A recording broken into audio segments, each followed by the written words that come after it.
I walked up the back alley and found a comfortable spot to watch the artist again, just to sit there gazing as she mixed colours with that French coffee in her hand. I used to have dreams of modelling for her, real dreams, the kind you wake up sweating and have to sit at the table for a whole hour trying to get your feet back onto the floor and your head back into some kind of equilibrium just to get unconscious again and sleep till a more godly hour.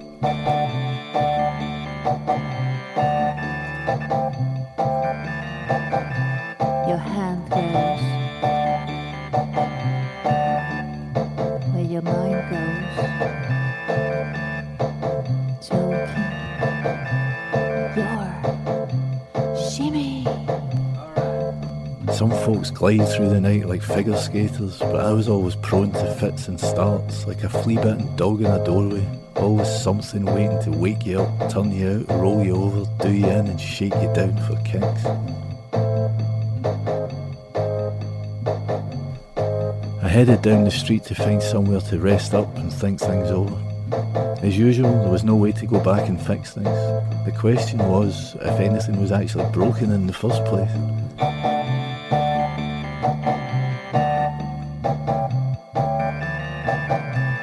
Hand throws where mind goes. So keep your shimmy. This seemed a far more sensible route of inquiry, if only because it was easier to get lost. When I looked around and caught people's eyes, they seemed to be on my side. I appreciated this, but if nothing was broken, there could be no sightseeing, so I'd have to screw up the courage and let that go and never darken its door again for a while. I wondered if changing tables might help matters, but it felt like you needed a good reason for that kind of thing.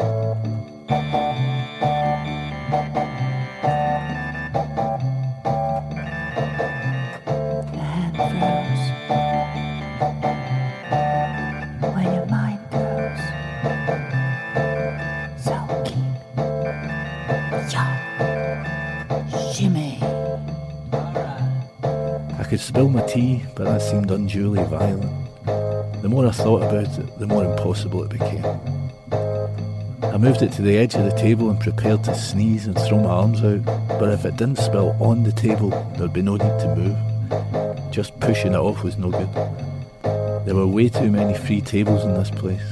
One would have been perfect, but this was democracy gone mad.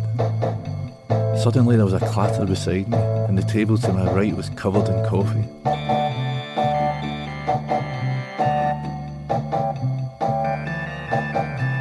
Hand throws where mine goes, so keep your shimmy.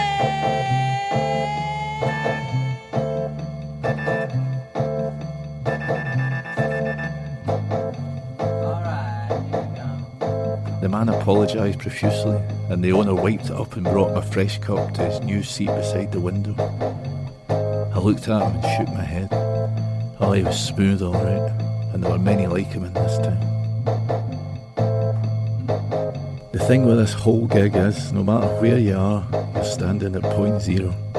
East cancels west, up cancels down, under cancels over, inside cancels outside, the past cancels out the future, and the future cancels the past.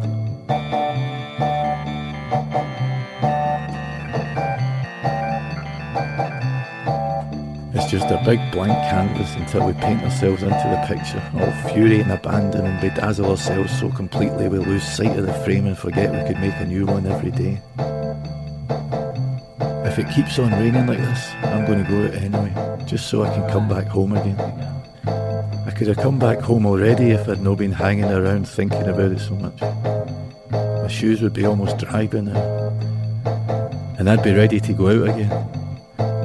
I don't really care for the rain, but I like all the bits in between. Holes in the fence, cracks in the sky, the gaps between trees in the forest, the silence in the booming drum, the thudding heart, the rampant clock, the incessant waves pounding down on ancient rock, freeing it grain by grain from its enchanted slumber.